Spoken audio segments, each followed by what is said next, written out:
好，来我们看一下之前的图，那个什么1987A， 它在1987年的时候爆炸，然后现在怎么了？啊，现在用望远镜看，给各位看它看到的结果是什么样子。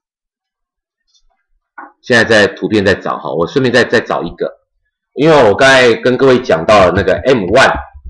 啊，蟹状星云。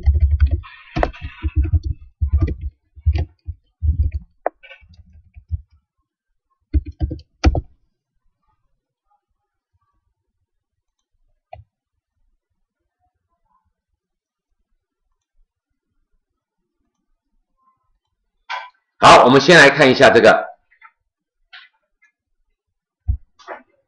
你看1987A 这个1987年的2月23号晚上，看到它爆炸。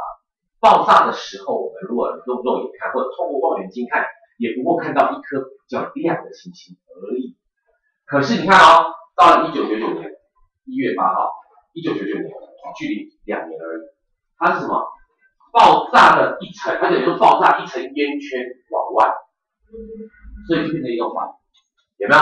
然后变成一个环之后呢，你看为什么这环上面好像有2个点？其实有时候是这样子，可能在那个区域本来有一些小物质或者是小云气在那个地方，我突然很快速的那个云气冲出去，然后撞到另外的云气之后，那个云气就有点像爆炸一样的样子，突然就亮起来，所以这就会亮成这样子。然后中间的云气也是有一点点那个，也是有一点亮起来，有点。这其实中间都是一些小爆炸，因为它通常的爆炸，我要跟各位讲啊，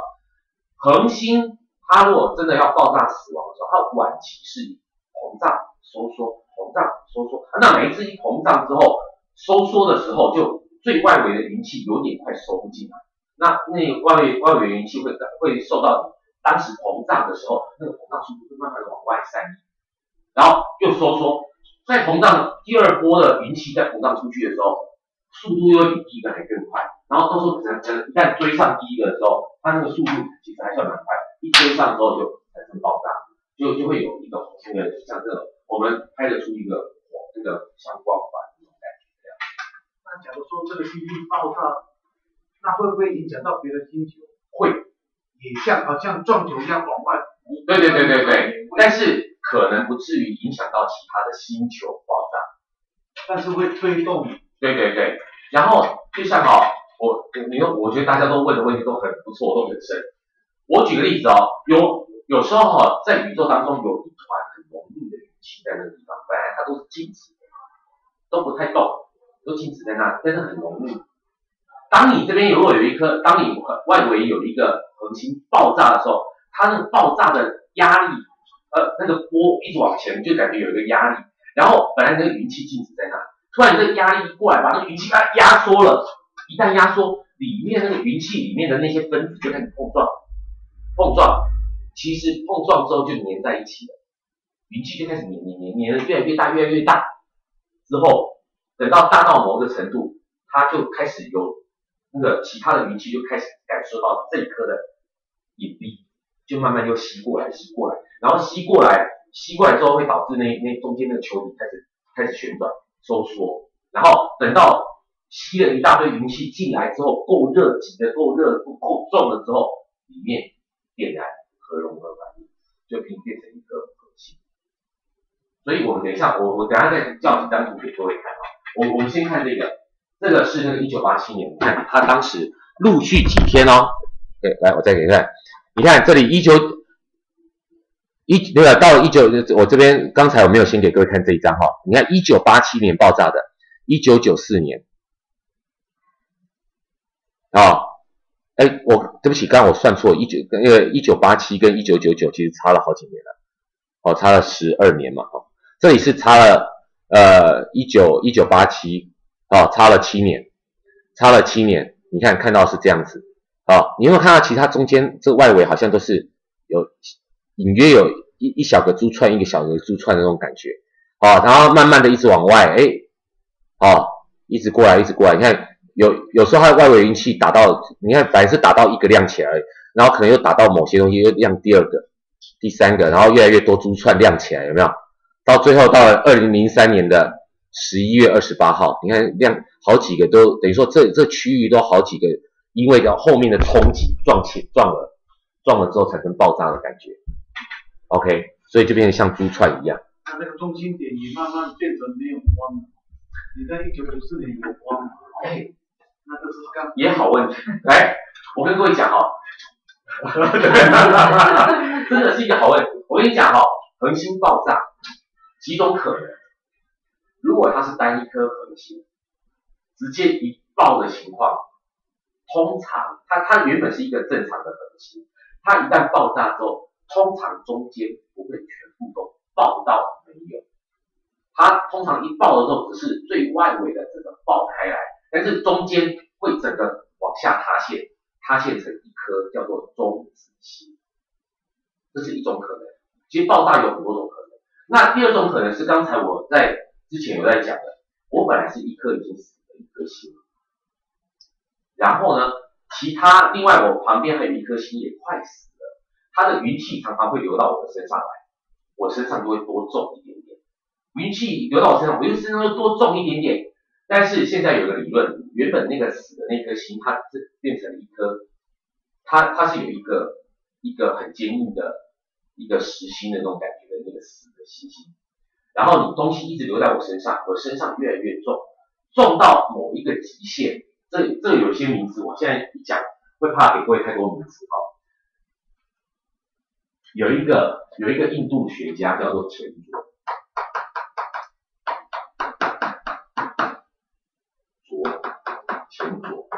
Chandra 有一个天上也有一个X 射线的望远镜，也就是用它命名的印度的天文学家钱卓，他曾经有写到一个叫做白矮星的极限。这白矮星又突然又多了一个名词，我就说会一解释会多了很多名词出来。白矮星是像我们太阳这样的质量的恒星，死亡之后会缩小成一颗暗淡的一颗星。OK， 其实说暗淡，真正它表面很亮，但是因为它太小颗了，我们从其他地方看，它会觉得它不够亮，但是它很重，但是不会很亮。但是如果旁边有一颗星，它快死了，它那个周围云气有点膨胀了之后，它有些云气会流到这颗身上来，然后我的质量就会越来越重，越来越重。他说白矮星有一个质量上限。会有一个质量上限，这个质量上限它是用一些公式推出来的时候，推出是 1.44 的太阳质量，也就是呢，我们现在太阳的质量是这样子，缩小成一颗的话，如果今天东西一直流到我身上，我的身上越来越重，变成现在我们的太阳的质量的 1.44 倍重的时候，它会承受不了。整颗星就啪，最后死了之后再死一次，整个全都爆掉就真的是灰飞烟灭，就没有东西，没有一个东西留下来。但是如果它现在因为我们还看不到了，还没有完全看得到，还没办法推测它到底是原来是它一颗正常的恒星死掉，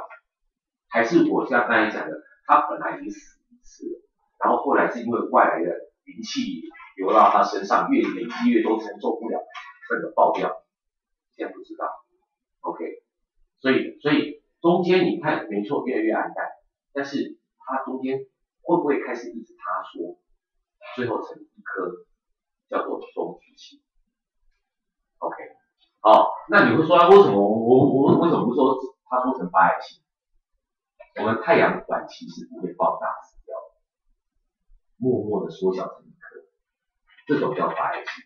但是如果比我们太阳的现在的质量大至少3倍以上的星星，才有可能晚年是整个用爆掉结束生命，然后中间的缩成一颗，这种叫做中子星。因为这两种的成分也不太一样，所以才有这种白矮星、中子星。但是这些都是比较那个复杂的名词，我们现在解释的话，会跟各位解释到很多各位还没有学到的一些东西，会听起来会不飒飒，所以我就简单的先点到这个地方。OK， 那我们刚才讲了，除了这个，刚才因为我们除了提到它之外，我们还有提到那个西元1054年，啊，北宋至和元年的时候发现的那个超新星的。这个我觉得很好玩的是说，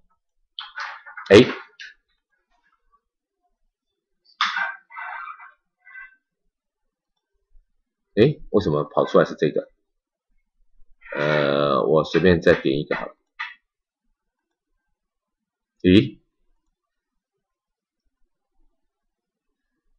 哪一个可以看呢？啊，觉得这张图很小。好，我们简单的看一下好了，我们就以这张图简单的看一下。这个很好玩，反而这个不是中国人，中国人发现它爆炸做记录，但是最后反而是西洋人的书上提到这件事情，然后再找史料，才找到中国来，才找到说啊，中国人最早有记录是这样子。因为为什么呢？19世纪的时候，有人就对望远镜其实不止19世纪了其实那个什么19世纪才有这个科技，就是你对到了这个东西之后，然后看到哇，这看起来像爆炸的感觉，然后呢，到后续陆续有记录到第19世纪的时候，再来看，它的样子又不一样，又有往外扩散了。他把19世纪所观测到，还有之前人家所观测到的，去测量这个爆炸出去的速度大概是多少，然后往回推，它大概以它这样子扩散的速度往回推，大概回推到原来是一颗星的时候，当时应该是几？所以那时候19世纪有人开始在算，然后算之后把它回推回去的话，应该是在900年前左右。OK， 所以后来大家就开始找西元1000年前后有没有哪一个国家有曾经有在做这样的记录，结果没想到居然在中国的那个什么钦天监的记录当中，居然有就记录到至和元年1054年天官克星，天官这颗爆炸的这个东西，正好就是在那个斜日金牛座的牛角的某一颗星的旁边爆炸的。那正好我们中国就记录，正好是这一颗星叫天官旁边有星星爆炸。当然中国没有去记它在哪个方位角，它只说在那颗星旁边有一颗星星做客，所以这时候外国人才知道是说这个样子的长得看起来像螃蟹，所以称它叫蟹状星云，就是看那个形状，看起来他觉得像螃蟹，所以叫蟹状星。这个螃蟹大概是那时候的900多年前，西元1054年找到中国有记载这个爆炸。OK， 所以这时候才把它有点你把它称叫中国超新星，然后呢，我稍微解释一下刚才我说这个中国超新星叫 M1， M 它其实是梅希尔，一个人，梅希尔。这个梅希尔很好玩我忘记他是几年的西元几年的人但是这个梅希尔我跟各位讲，他本来他是对找彗星很有兴趣，因为找到彗星之后可以用人的名字印上去 ，OK， 找到其他的星星不行找到彗星你可以用人名印上去，所以他当时穷极一生，他就希望能够找到彗星，然后用自己的名字印上去。结果他每次在看外面的天体的时候，在那边寻找，常常会被天上一些看起来蒙蒙的这些东西，比如刚开始初期看，蒙蒙的会不会是彗星？就在那边观察很久，观察好一阵子的话，对不起，它不是彗星。他就觉得对这些天体非常的气，所以他就开始把它编成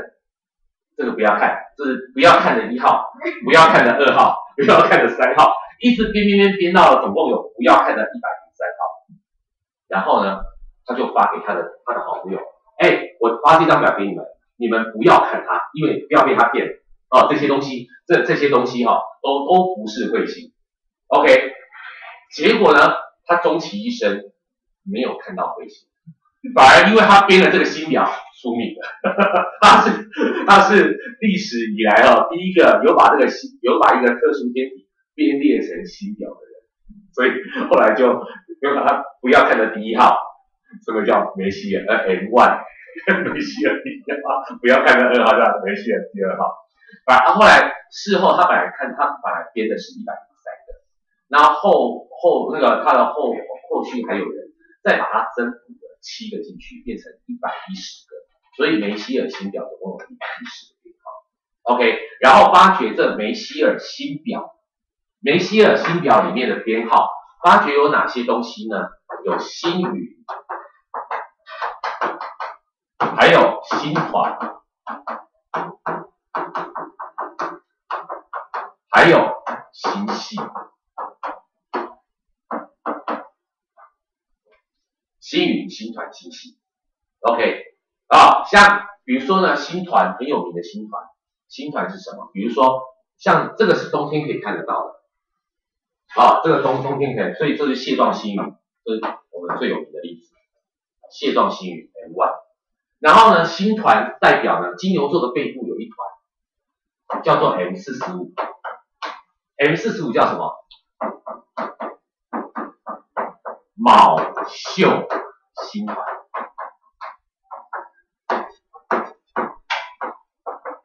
卯宿星团，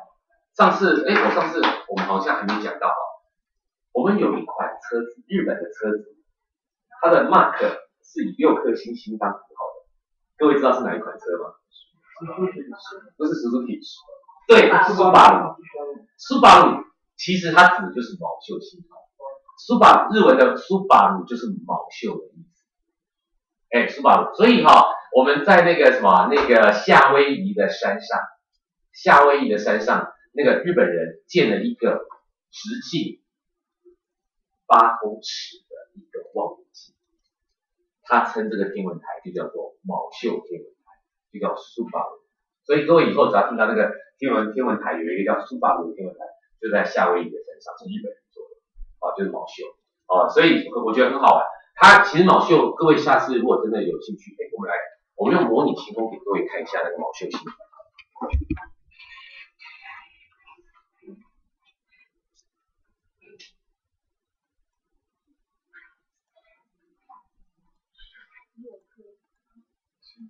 对，7姐妹，我们之前称7姐妹星团，但现在大概只能看到6颗，因为有一颗暗掉了。以前最早可以看到7颗，它后来有一颗暗掉了。然后我们中国人就会用说，这颗暗掉的就是到夏天变织女星了。那织女星不是曾经有一种传说是说有7个仙女在河里洗澡吗？然后那个牛就建议那个牛郎把一个仙女的衣服收起来，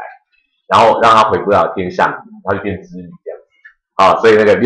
我们中国人就这样子去传来，这个因为这样太早了，我们要稍微太晚了，我们要再退一下。那我要把太阳光害拿掉。大气，好。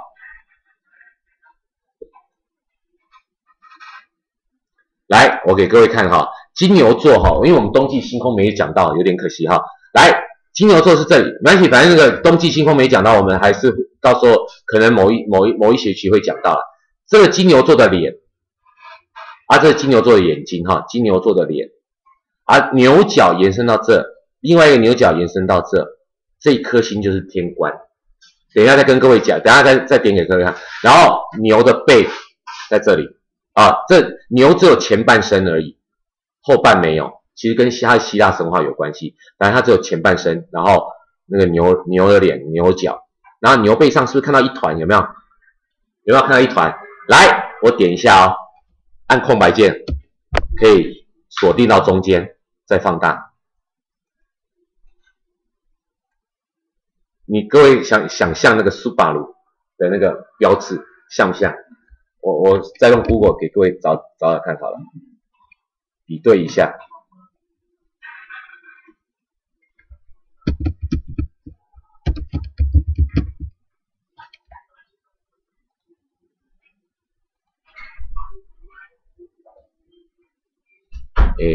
它有没有它的 mark？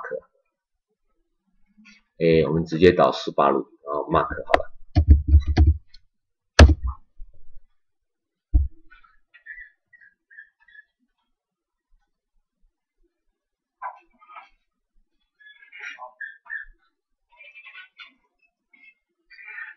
好，有没有看到？斯巴鲁的图案跟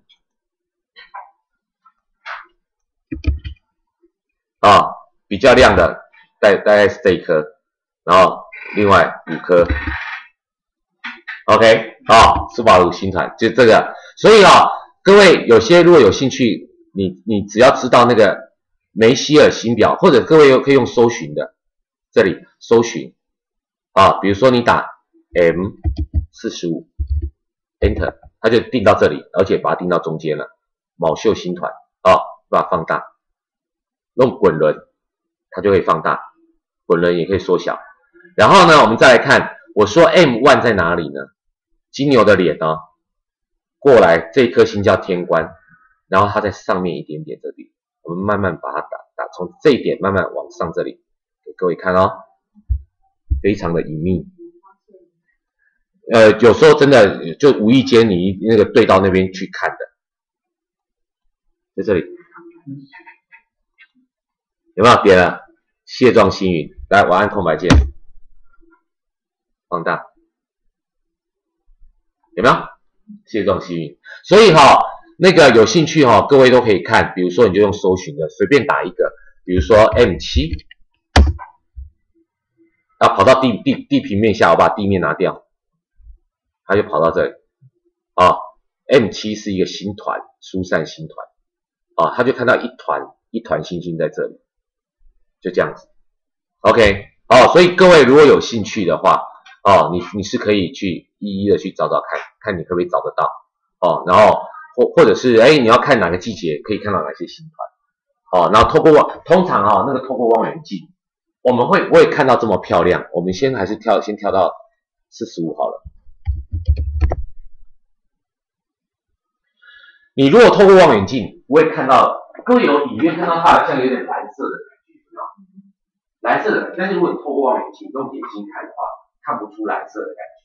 你隐约看到几颗星星亮亮的白色，但看不出蓝色。但是如果你今天拍照拿相机长时间曝光，我们的眼睛不会累积光线，但是我们的照相机会累积光线，累积多了之后，这个蓝色的就会慢慢越来越明显，就会有蓝色的感觉。冬季有很多很特别的啦，像那个什么，在那个猎户座的重点部位重要部位，来看一下猎户座的重要部位，也是蛮漂亮的一个 M42， 看起来像什么？看起来像什么？刚才有人讲不是，它刚才那才像火鸟，对不对？所以它这个 M42， 我们叫猎户座大星云，那有一个名称也叫火鸟星云。那我们就说，正好在猎户座的重点部位，它当然明明是一只鸟火鸟，当然是比较好记。来看一下猎户座，给各位确认一下猎户座它是腰带、肩膀、膝盖。有没有？我们把那个星座是不是重点部位就很好记 ？OK， 很好玩啊。其实我觉得有很多天文的东西那个真的有机会，我们如果是透过望远镜看，尤其越来越大型的望远镜，比较会看的是看这些，比较不会去看单独的一颗恒星，因为恒星都距离我们很遥远，你透过望远镜再怎么放大拉近看，还是一个亮点。不会是一个面，因为它距离我们太遥远。OK， 所以我们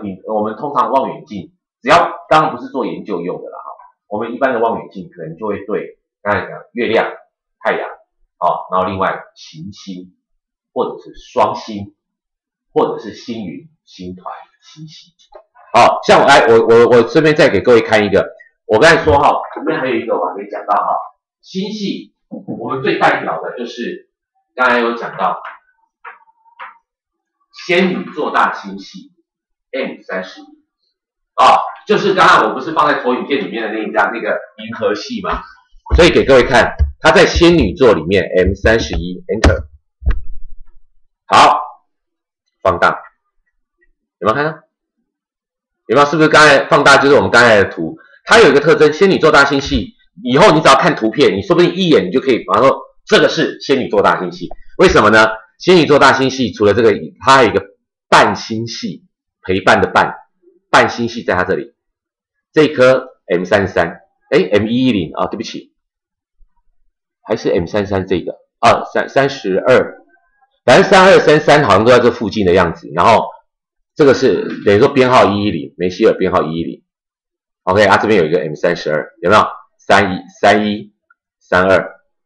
好，然后还有110，我记得33也在附近，我看一下哈。M 这套软体平板可以用吗？这套软体平板不行啊，但是这套软体叫 Stellarium， 对不对？其实那个。Play 商店里面有，我忘记那个 Apple Store 里面有没有了。哦，啊，你是 Android 的吗 ？Android 啊？我是说一般的平板。平板如果是 Android 系统，我确定有，但是它要花钱，很奇怪，它在平板上反而要花钱，在电脑上反而是免费的。对 ，OK， 如果你是本身是那 Windows 系统，那就免费，但是如果你是 Android 系统，就要钱。OK， 哦，很奇怪，可是我觉得。我跟各位讲 ，Stellarium 这套软体的平板，就是手持式装饰的版本要钱，可是我觉得又没有像电脑版的那么好用。OK， 好，所以我不建议各位在手机上装那个星象的软体啊，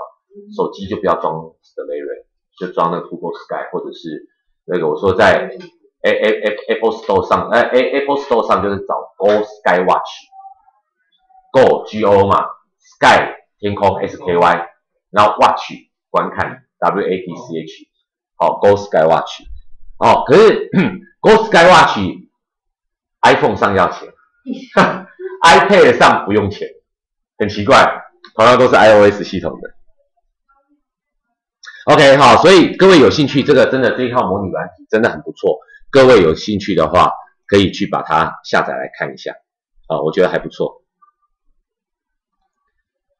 可以这样讲，星云都是星星，就是爆炸，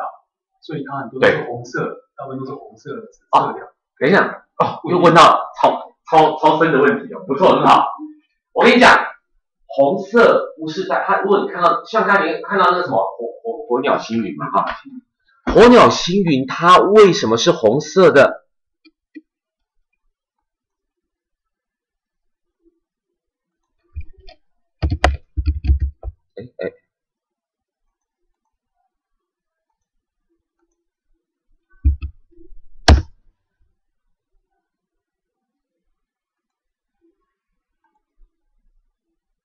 有没有？你会发觉火鸟星云是偏红色的，然后刚才那个昴宿星团 M45 蓝色的。我跟你讲，我们以后看到星云或者星团，它可能周边会有一点颜色，大多数不外乎红色跟蓝色，但是跟爆不爆炸没有关系，没有关系。好，我先再举一个给各位看哈，还有一个很特别的天体，先讲完了之后，我再给各位再分析为什么是红色、蓝色的。在猎户座腰带，猎户座腰带在这里，转个方啊，还有猎户座腰带肩膀，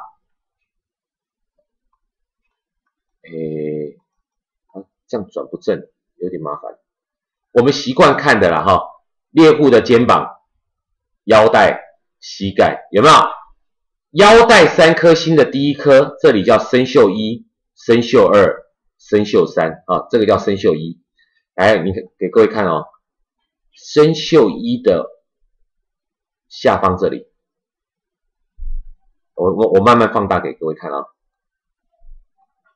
这边有一个很特别的东西，我先把一直跑，因为它那个天体在转，我没把它定住啊。先暂停好了。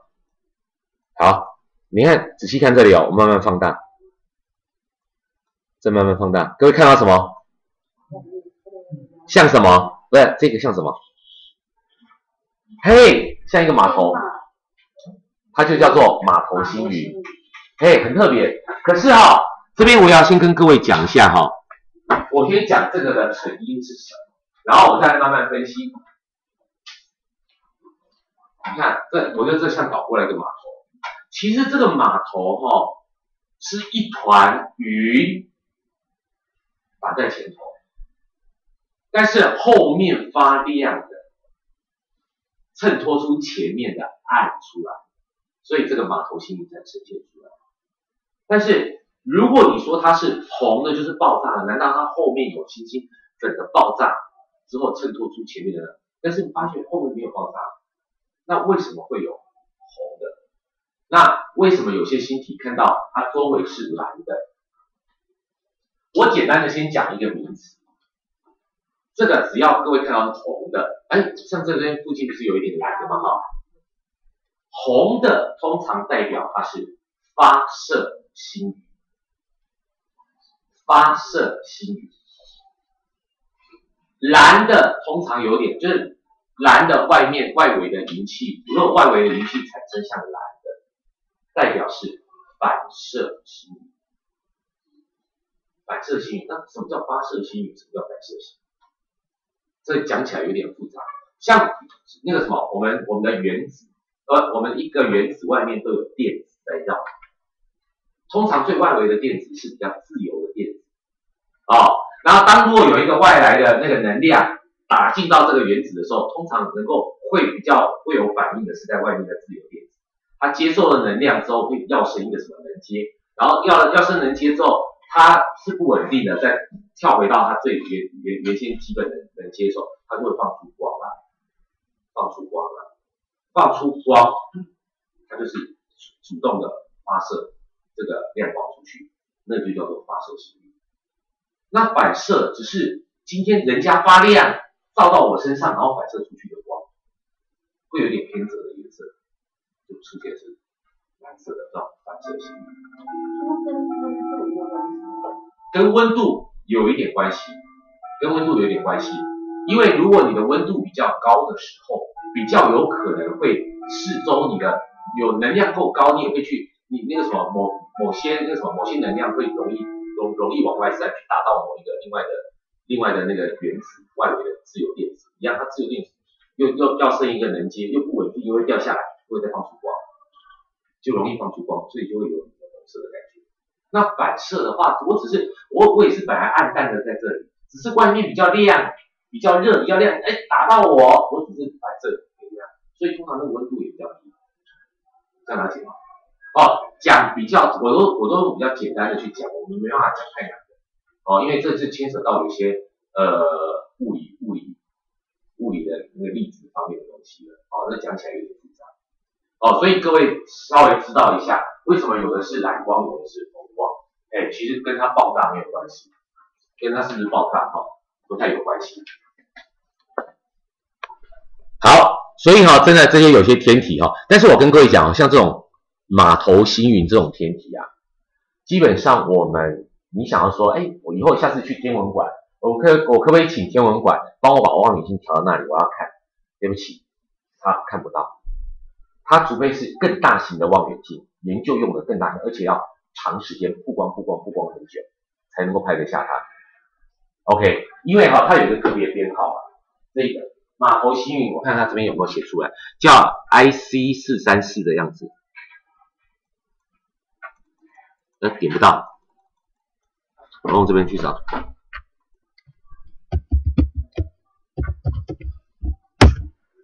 有啊 ，IC434有没有？马头星云 ，IC 又是另外一种星表的编号。那凡是编号是 IC 的，基本上我们的地面望远镜，你要透过地面望远镜直接看是看不到的，必须要长时间摄影曝光才看得到。但是呢，如果是梅希尔星表的，我们透过望远镜就可以看到，不用长时间曝光。但是如果长时间曝光，你会看到的更漂亮，就这样子，可以吗？所以呢，大致是这个样子。好，来，那剩下的时间不多，我们要复习春季星空，还是要要讲下一个新的东西了。下一个我这样子啊，我先预告一下我新的东西啊，但是我今天先不讲啊，因为接下来那个主题比较是一连贯的，因为正好之前有人在提说可不可以教星座盘啊，星座盘虽然我们现在可能比较少用到了，我们用手机，哎，这个还没讲完，对，还有一个，先讲完这个好了，好来。那我先预告啊，下个礼拜我会讲星座盘，然后我再把讲义放上去给各位。那个方小姐，对不起，你上次要我帮你印那个讲义，结果后来没关系，我印了。你印了啊 ？OK， 你可以印出来是两个页，是不是？还是？对，可以。OK， 好，我来跟各位讲哦，我们前一次有一个投影片有讲到，我们不是讲说，当然今天我们有稍微回忆到了，我们不是说星等跟绝对星等。对不对？星等是我们现在天上直接看那个星星，它多亮，我们就叫它星等是多少。可是我说不公平啊！你同样一烛光的两个灯泡，你只要放的比我近，我就觉得你比较亮；另外一颗放的比我远，我就觉得它比较暗。可是明明两个亮度都是一烛光的灯泡，你的远近不一样，我看到的亮度就不一样。因为我们一般讲的星等就是我们眼睛看到的亮度，可是有些星星距离我们近，有些星星距离我们远，所以我说不公平。所以如果你要公平起见，要确认每一个星星它真正的亮度是多少的时候，我们上次有提到是说，我们把它排到跟我一样远，多远呢？如果各位还记得，我们投影片上有写哦，我们把它移到10秒差距的地方。拉到10秒差距，什么叫10秒差距？秒差距就是我们要讲的，秒差距是 3.26 光年，10秒差距就是 32.6 光年。也就是说，把所有星星都排到距离我 32.6 光年远，大家排在，我就可以看出每一个亮度是多少。距离我 32.6 光年远的时候，每一个的亮度是多少？那就叫做绝对星等 ，OK， 好，那所以呢，我上次有提到是说，所有的天文，我们在天文上用的测量数据的那个单位，刚才我们讲，天文上会用到的最小单位是什么？公里，地球范围左右的用公里，再远一点的太阳系的范围，我们用天文单位，出了太阳系以后。我们就会用光年，可是比光年的单位再更大呢，那就是秒差距。秒差距 3.26 光年。为什么用这种数据？好奇怪的 3.26 不是整数啊？等于说1秒差距是1秒差距等于 3.26 光年。为什么要用这种数据？主要是这样子哦。你看哦，这张图是这样子，中间这是太阳。我们旁边蓝色的是地球，我们绕太阳在转。假设春天是在上面这个点，那秋天就会到下面这个点 ，OK。然后呢，我们春天的时候看星星，这有点牵扯到那个三角测量法。稍微简单的讲一下三角测量法是什么。三角测量法啊，比如说这里是有河流，这边有一个灯塔，在这个地方有一个灯塔在这里啊。然后呢，我们人在河的对岸，可是我们并不知道这个灯塔距离我们多远啊。假设我们想要知道我们这个地方距离灯塔多远，那我们可以怎么做？我们在这里啊，我们先画一条直直的线，然后呢，我们人先在这个直线的这一端，然后呢，看它，以及跟这个直线中间夹角是几度，比如说我用 A 度来代表。然后呢，走，假设我走了1公里，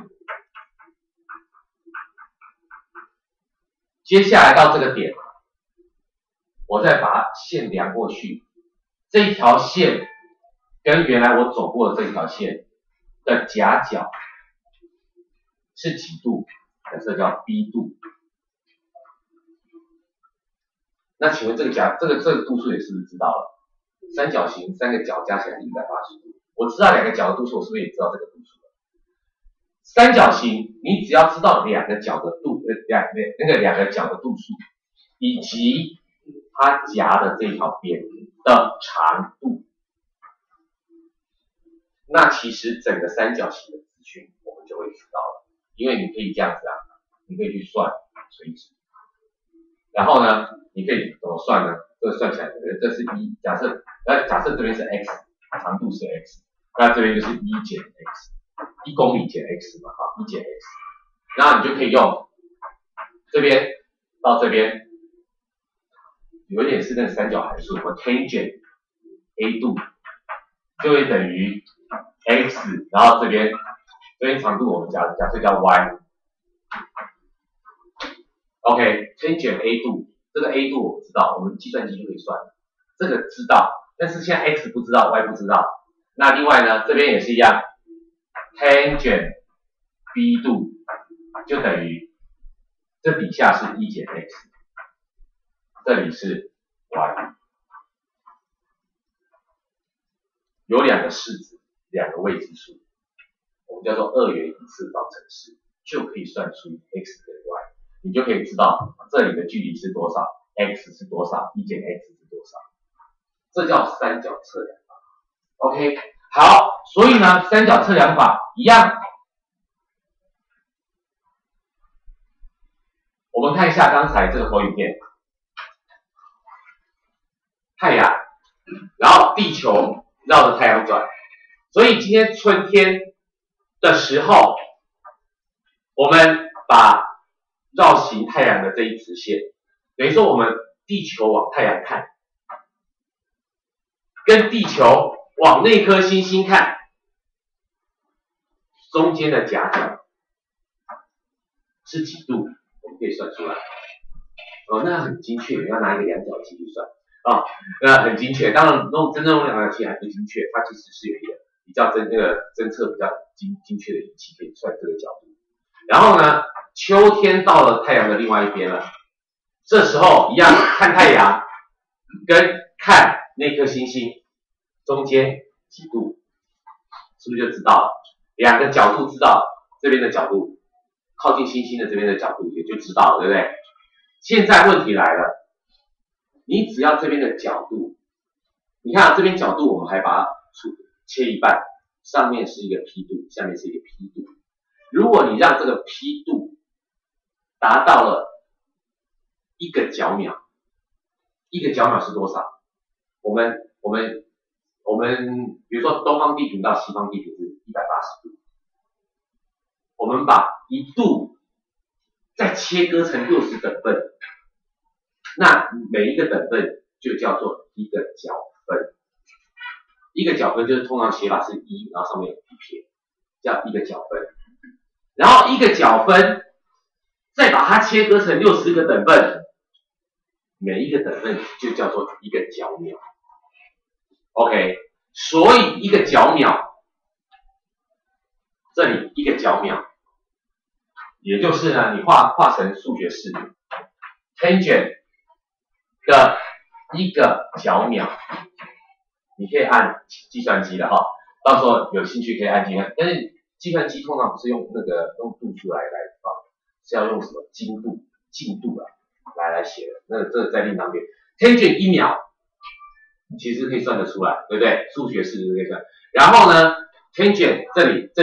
是 tangent 度数的话，那这里这个长度要当分母。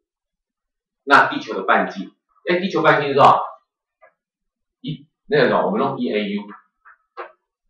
有没有？地球绕太阳的半径是 1AU，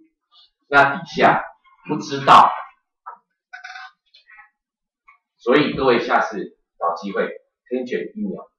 打出来，它会有一个数字知道，然后 1AU 就是1亿5000万公里，1亿5000万公里。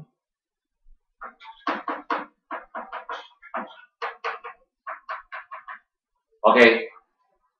上面知道 tangent 1秒知道，那 x 就会算得出来。反过来啊，就是这边 x 移到这边 ，tangent 1秒在底下，也就是1亿5000万去除以 tangent 1秒，出来，各位算算看，因为这是用假设，或者是你就直接用1AU 去除以 tangent 1秒。那出来的数据就是几 AU，OK， 几 AU， 然后几 AU， 或者是我们用15000万也可以，我用15000万来算好了。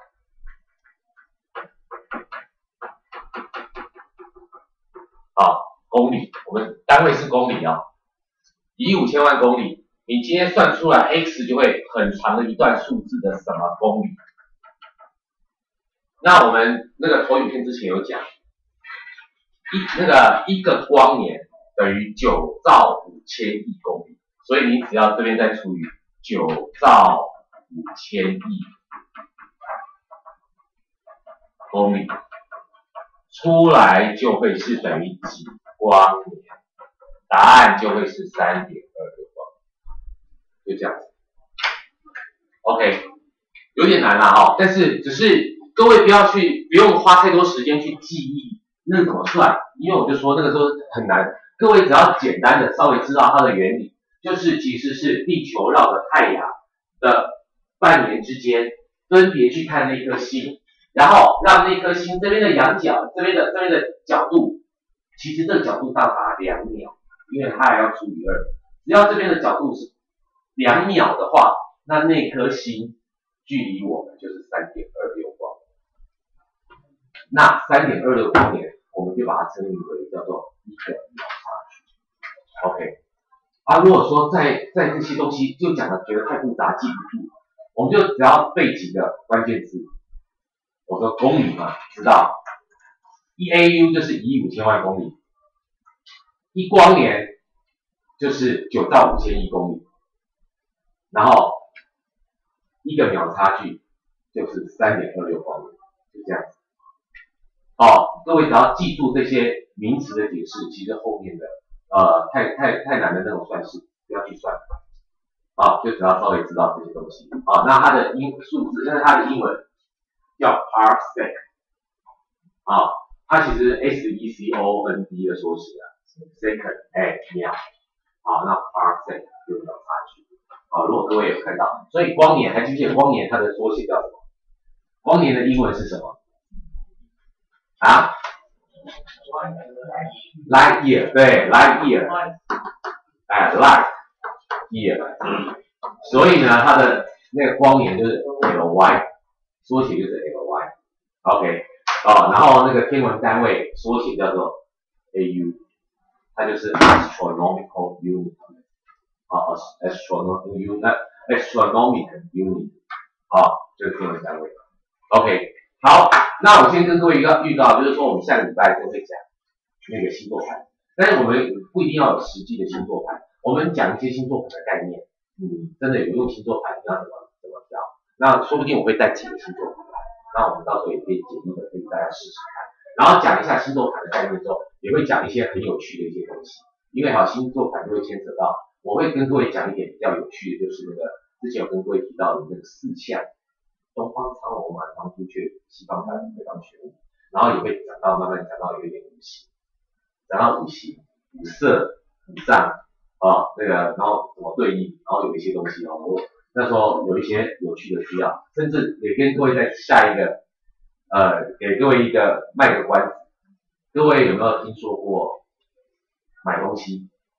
有听过这个词吗？买东西，但是你会不会觉得很奇怪，为什么要叫买东西？不叫买南北，有没有想过？讲过五行之后，我会再讲一个故事，来跟各位解释为什么要叫买东西，而不叫买南北。但是各位有没有听过南北货？有没有听过东西货？没有为什么？之后我们下一堂课的那一系列再跟各位讲一些这些有趣的东西，好不好？好，那我们今天就先上到这个地方。好，谢谢。